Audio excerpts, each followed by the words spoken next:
Hai guys, jumpa lagi dengan channel Masno22. Sebelum kita lanjut ke ceritanya, jangan lupa subscribe, like, komen videonya. Terima kasih. Benar saja, trik ini menipu elang berbulu perak, dan elang berbulu perak itu bergegas menuju manusia berdarah. Diiringi dengan suara keras, manusia darah itu meledak, dan awan kabut darah melayang di atas kepalanya, menyebar kemana-mana. Pekan, busuk bulu perak jatuh ke dalam kabut darah, dan bulu perak langsung berubah menjadi merah darah. Elang bulu perak yang berubah menjadi merah darah menjadi semakin menakutkan. Banyak biksu mencium bau darah yang kental, dan ketika mereka melihat penampakan menakutkan dari perak elang berbulu membuat semua orang gemetar ketakutan. Tapi elang berbulu perak tidak menyerang orang lain, sepertinya mengincar Zhou Tai. Setelah berlumuran darah, elang berbulu perak itu bergegas menuju genangan darah merah muda dan menghilang seketika. Mengapa monster ini hanya menyerang Zhou Tai? Melihat ini, Ji Yun sangat bingung. Penatua hantu Gunung Iblis tampaknya melihat sesuatu, dan berkata dengan senyum tipis, bajingan ini seharusnya mencium latihan penyelamatan jiwa pada Zhou Tai, jadi dia pergi menuju Zhou Tai. Aku tidak melihatnya bergegas ke kabut darah dengan sengaja, dan setelah seluruh tubuhnya berlumuran darah, itu menyerbu ke wajah.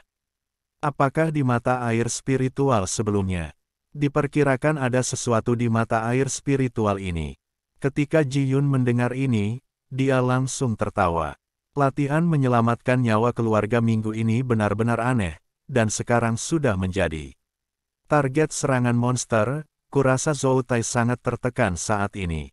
Setelah monster itu bergegas ke mata air spiritual, Zhou Tai, yang awalnya dalam tubuh kering, perlahan berdiri, seluruh tubuhnya tampak jauh lebih tua, dan napasnya menjadi lebih lemah, tetapi nyawanya akhirnya terselamatkan. Sialan, ini sangat jahat, kenapa kamu menyerangku sendirian? Zhou Tai meludah dengan keras, merasa sangat kesal di hatinya. Melihat ini, banyak orang yang diam-diam tidak bisa menahan tawa, tetapi lebih banyak orang mulai khawatir. Jika ada beberapa monster lagi yang terperangkap di sini, mereka menunggu untuk mati. Saya awalnya ingin turun untuk berburu harta karun, tetapi sekarang saya belum menemukannya, jadi saya mempertaruhkan hidup saya di sini. Saat ini, Chen Ping masih menyerap energi dari telur raksasa tersebut, namun Chen Ping sendiri tidak mengetahui bahwa tubuhnya itu telah kabur, seolah-olah akan menghilang kapan saja. Cangkang telur raksasa mulai menjadi transparan, dan akhirnya Chen Ping melihat bahwa seluruh telur raksasa itu tampak seperti dunia yang kacau, dan perlahan, menjadi jelas bahwa raksasa itu telur putih telur dan kuning telur di dalamnya juga dapat dibedakan dengan jelas. Di area kuning telur, ada sosok samar mengambang di dalamnya. Apalagi di sekitar sosok itu, ada 8 rantai energi yang terlihat sebagian, yang menarik sosok itu, mengirimkan energi di dalam telur raksasa ke arah sosok itu secara terus-menerus. Segera, sosok itu menjadi semakin jelas, dan akhirnya Chen Ping terkejut menemukan bahwa sosok di dalam telur raksasa itu ternyata adalah dirinya sendiri. Chen Ping ketakutan di dalam hatinya, dia secara naluriah ingin melihat pria paruh baya itu dan bertanya apa yang sedang terjadi. Benda, tapi saat dia menoleh, dia merasakan matanya menjadi gelap, dan ketika dia membuka matanya, dia menemukan dirinya di dalam telur raksasa. Tubuhnya seperti di penjara, seperti dikurung di dalam sangkar. Chen Ping panik dan mulai meronta, jangan bergerak, fusi akan segera selesai, jika kamu berpindah-pindah, bukankah itu akan bernilai banyak uang? Suara pria parubaya muncul di benak Chen Ping. Begitu Chen Ping mendengarnya, dia segera berhenti bergerak dan tetap diam, merasakan gelombang energi yang terus-menerus di sekujur tubuhnya. Selain itu, tubuh emas Chen Ping yang tidak dapat dihancurkan diaktifkan dengan sendirinya, dan potongan sisik emas menutupi seluruh tubuh Chen Ping. Cairan telur dalam telur raksasa membungkus tubuh Chen Ping, menyebabkan tubuh Chen Ping mengalami perubahan kualitatif. Tubuh emas yang tidak buruk juga lebih dan lebih cerah. Saat ini, Chen Ping merasa sangat nyaman, seperti bayi yang terbaring di pelukan ibunya. Hanya saja ketika Chen Ping berpikir bahwa dia berada di dalam telur raksasa dan pada akhirnya harus keluar dari cangkangnya, Chen Ping merasa beberapa keterlaluan. Megah. Tiba-tiba, telur raksasa itu bergetar, lalu ekspresi pria parubaya itu seketika menjadi tegang. Dan Chen Ping juga melihat ada gelombang besar di luar telur raksasa. Jelas, seseorang datang ke sini dengan cepat, menembus dimensi ruang. Seseorang akan datang, apapun yang terjadi, jangan bergerak. Pria parubaya itu berkata kepada Chen Ping. Chen Ping mengangguk, dan hanya bisa melihat keluar dengan tenang melalui kulit telur. Segera, monster raksasa bergegas ke arahnya, tubuhnya penuh darah. Chen Ping belum pernah melihat monster seperti ini sebelumnya, mulutnya yang tajam terlihat seperti harimau. Setelah pria parubaya itu melihat monster itu, alisnya mengendur, dan ekspresinya tidak lagi gugup. Monster itu datang di depan pria parubaya itu, berubah menjadi sosok manusia, dan berdiri di hadapan pria parubaya itu. Elang bulu perak, kamu hanya tunggangan, tuanmu sudah mati, kamu masih ingin memukul telur raksasa ini. Ide, pria parubaya itu berkata dengan ekspresi jijik. Kamu hanya sisa jiwa sekarang, bahkan jika kamu ingin memainkan ide raksasa ini, kenapa aku tidak bisa? Silver Feather Eagle bertanya dengan dingin. Lelucon, apa kamu layak dibandingkan dengan klan naga kita? Jangan berpikir bahwa terinfeksi darah manusia saja bisa menutupi darah inferiormu, sama seperti dirimu. Garis keturunan hanya cukup baik untuk menjadi tunggangan. Telur raksasa ini adalah benda yang dikandung oleh langit dan bumi, bagaimana mungkin binatang rendahan sepertimu menyentuhnya? Selain itu, kamu juga terlambat.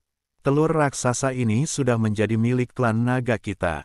Jika kamu tidak percaya padaku, kamu bisa melihat ke dalam. Pria parubaya itu berkata sambil mencibir. Silver Feather Eagle dimarahi dengan penuh amarah, tetapi ketika dia melihat sosok Chen Ping di dalam telur raksasa, dia tiba-tiba menjadi sangat marah. Terkesima, seseorang sebenarnya ingin memadukan telur raksasa ini. Aku tidak akan membiarkannya berhasil. Ekspresi pria parubaya itu sangat acuh tak acuh. Sebuah sayap menghantam tubuh pria parubaya itu. Tubuh pria parubaya itu terbang terbalik di seketika dalam proses terbang terbalik. Tubuh pria parubaya itu menjadi semakin kosong. Setelah elang berbulu perak selesai berbicara, ia kembali menjadi elang raksasa, mengaum dari mulutnya. Ketika Chen Ping melihat adegan ini di telur raksasa, dia langsung gugup dan marah. Jangan bergerak, jiwaku yang tersisa di level ini tidak akan bertahan lama, bahkan jika elang berbulu perak ini tidak ada tangan, aku juga akan segera pergi. Integrasikan perlahan, jangan gugup, harapan masa depan klan naga kita mungkin akan bergantung padamu. Suara pria parubaya terdengar di telinga Chen Ping. Dan tubuhnya menjadi semakin lemah, dan akhirnya menghilang sama sekali. Tangkap kubahnya, dia ingin memecahkan cangkang telur dan mengambil Chen Ping dari dalamnya. Meskipun Chen Ping telah menggabungkan banyak energi ke dalam telur raksasa, ia dapat menelan Chen Ping secara langsung untuk mendapatkan energi di dalam telur raksasa. Cakar besar elang berbulu perak terus memukuli kulit telur. Cangkang telur yang tampaknya rapuh, di bawah pemukulan elang berbulu perak, tidak pecah sedikit pun. Chen Ping melihat bahwa elang berbulu super tidak dapat memecahkan kulit telur sama sekali, jadi dia tenang dan bergabung dengan cepat. Dan elang berbulu perak menjadi gila, melelahkan setiap usaha. Segera, Yinyufu tampaknya tidak memiliki kekuatan, jadi dia hanya bisa berdiri di dalam telur raksasa, melihat ke dalam Chen Ping melalui cangkang transparan. Yinyuying menatap Chen Ping dengan dingin, matanya bersinar kecemerlangan keperakan seperti pedang perak. Pedang menusuk Chen Ping. Elang berbulu perak sedang menunggu saat Chen Ping keluar dari cangkangnya, ia langsung menelan Chen Ping. Tiba-tiba, dengan sedikit suara, cangkang keras telur raksasa itu mulai retak kecil. Hijau. Mata elang berbulu perak melebar seketika, dan 2 sinar cahaya keluar dari pupil perak. 2 sinar cahaya mengenai kulit telur, membuat kulit telur pecah lebih cepat. Chen Ping tinggal di dalam telur raksasa saat ini, memegang pedang pembunuh naga di satu tangan, menunggu dengan tenang untuk bergegas keluar, diikuti oleh pertempuran kursi bulu perak. Akhirnya, kulit telurnya benar-benar hancur, dan Chen Ping bergegas keluar untuk pertama kalinya. Tubuh emas yang tidak bisa dihancurkan di tubuhnya memancarkan cahaya keemasan yang menyilaukan, dan pedang pembunuh naga di tangannya menebas ke arah elang berbulu perak. Panggilan, meski di dalam air, kecepatan Chen Ping juga sangat cepat. Ketika elang bulu perak mengetahui bahwa Chen Ping hanyalah seekor anak ayam peringkat kelima dari alam tubuh bugar, matanya dipenuhi dengan penuh penghinaan. Meskipun tubuh utamanya telah mati saat ini, dan kekuatannya telah sangat berkurang, itu masih lebih dari cukup untuk menghadapi anak ayam dari peringkat kelima alam komposit. Bahkan Zhou Tai, seorang kultivator di puncak tubuh fisik, tidak punya pilihan selain lari untuk hidupnya di depan elang berbulu perak. Elang berbulu perak tidak mengelak atau mengelak, bahkan tidak repot-repot menggerakkan tubuhnya, mulutnya yang besar langsung menghadap Chen Ping. Pedang pembunuh naga menghantam. Melihat elang berbulu perak begitu besar, Chen Ping langsung senang. Tepat ketika pedang pembunuh naga hendak mengenai paruh elang, Chen Ping tiba-tiba meledak dengan kekuatan naga, dan kristal naga di dadanya pecah, bahkan lebih gila mulai berkedip. Energi naga yang awalnya tersimpan dalam kristal naga meletus seketika, dan kekuatan naga Chen Ping tiba-tiba meningkat beberapa kali. Pedang pembunuh naga berdiri kokoh di paruh elang. Kekuatan besar langsung menerbangkan bulu perak keluar. Elang bulu perak awalnya berpikir bahwa Chen Ping adalah ayam lemah dari peringkat kelima tubuh, jadi dia tidak peduli. Tapi ini satu tembakan, tapi menderita kerugian besar. Saat menerbangkan petani elang berbulu perak, Chen Ping melompat dan bergegas keluar dari lingkuan. Chen Ping tahu bahwa elang berbulu perak menderita kerugian karena kecerobohan, bukan karena tidak kuat. Jika dia bertarung dengan setan bulu perak di dalam air sekarang, dia akan dirugikan, jadi Chen Ping ingin bergegas keluar duluan. Baru pada saat itulah Chen Ping menyadari bahwa pembatasan di sini tidak berpengaruh padanya, dan dia bisa terbang sekarang. Dan tepat setelah Chen Ping bergegas keluar dari air, elang berbulu perak, yang menjadi marah karena malu, juga mengejarnya. Chen Ping terbang ke depan. Elang berbulu perak mengejar. Beku lain, yang masih mencari jalan keluar, terkejut dengan perubahan mendadak ini. Tuan Chen? Itu Tuan Chen. Ji-yun menemukan bahwa Chen Ping telah keluar dari air, dan kemudian berteriak keras. Tapi ketika dia melihat Yin Yucheng mengejar Chen Ping di belakang, dia langsung panik. Hantu Gunung Iblis juga mengetahuinya, dan dia melompat dan ingin membantu Chen Ping. Sangat disayangkan larangan di sini membuat Lanshan Guilao jatuh dengan cepat setelah melompat, dan dia tidak bisa terbang sama sekali. Jadi dia tidak bisa menyelamatkan Chen Ping. Pada saat ini, hantu Gunung Iblis juga panik, dia hanya bisa melihat ke langit, dan berteriak dengan keras, Tuan Chen, cepat turun, mari bergandengan tangan untuk menghadapi monster ini. Namun, Chen Ping sepertinya tidak bisa mendengarnya, dan tubuhnya terbang semakin tinggi. Tapi Ye Fengqing dan Zhou Tai semua menunjukkan senyum puas ketika mereka melihat adegan ini. Sudah Zhou Tai tertawa keras, dan akhirnya merasa terhibur di hatinya. Segera setelah Zhou Tai selesai berbicara, dia merasakan mata dingin langsung tertuju padanya. San Gui tua menatapnya dengan penuh niat membunuh. Zhou Tai terkejut dengan ini, dan cepat-cepat menutup mulutnya. Sekarang bahwa kekuatannya telah rusak, dia tidak berani melawan lagi.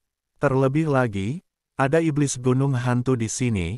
Bahkan jika dia dan bawahannya ditambah Ye Fengqing, mereka bukanlah lawan dari Ji Yun, Ji Lianzan dan Iblis Gunung Iblis.